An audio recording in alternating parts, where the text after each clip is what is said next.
Hello, it's Pastor Penny, First Presbyterian Church of Marshall. And first, I want to say that someone didn't get the memo. It's Tuesday, May 5th, and it's cold. It's supposed to be spring. Okay, there's my little whining time for today.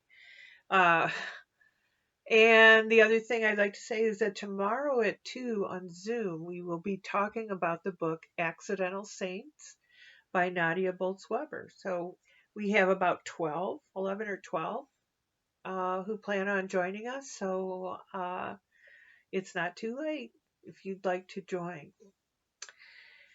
And now I wish you all hope. I wish you hope for every day. I think hope is so important. We all know somebody who has a hard time being optimistic. Um, and if you are an optimist, I think you always look forward in hope.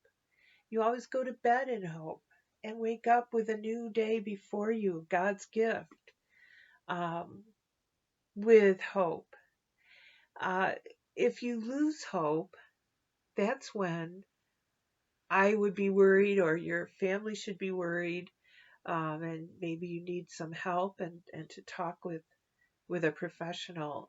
Because if you lose hope, then you have nothing left. You're despairing, and you have nothing left to look forward to, or to take joy in God in your life.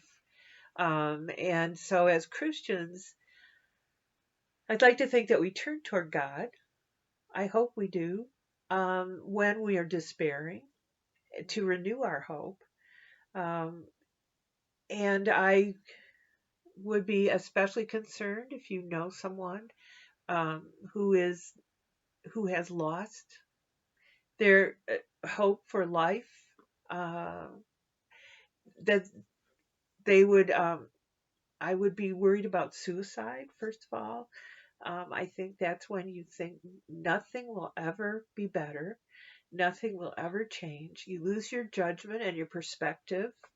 And so just something to keep in mind as you interact with your loved ones. um, I think I've shared this with you before, but I have one of my favorite authors is Henry Nouwen, who passed away quite a while ago, but he's written lots of books, and he talks about hope. Um, and here's what I'd like to share. The immense difference between hope and wishfulness comes out in the remarks of a student of his who wrote, "I see hope as an attitude where everything stays open before me." Isn't that a great way to look at it?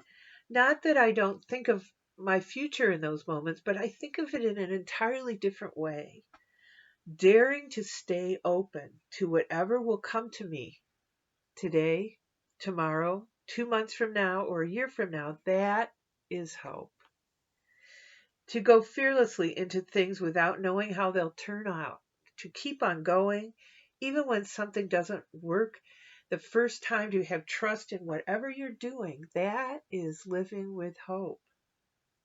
And when we live in hope, we don't get tangled up with concerns for how our wishes will be fulfilled. And so, too, our prayers are not directed toward the gift, but toward the one who gives it. Isn't that Isn't that great? And here's something I share often during funerals or memorial services, because it must be especially difficult sometimes for those who are grieving to find hope or to hold on to hope. And so here's what Henry Nouwen wrote. Hope means to keep living amid desperation and to keep humming in the darkness. Hoping is knowing there is love. It is trust in tomorrow. It is falling asleep and waking again when the sun rises. In the midst of a gale at sea, it is to discover land. In the eyes of another, it is to see that you are understood. As long as there is still hope, there will also be prayer, and you will be held in God's hands. Isn't that hopeful? Isn't that encouraging, especially during these times of fear and maybe some despair? I'm sure there's despair. Um, and so I wish you God's love, and I wish you, if you don't have hope right now, I hope you can find it and turn toward God for that, or family and friends. So blessings. See you soon.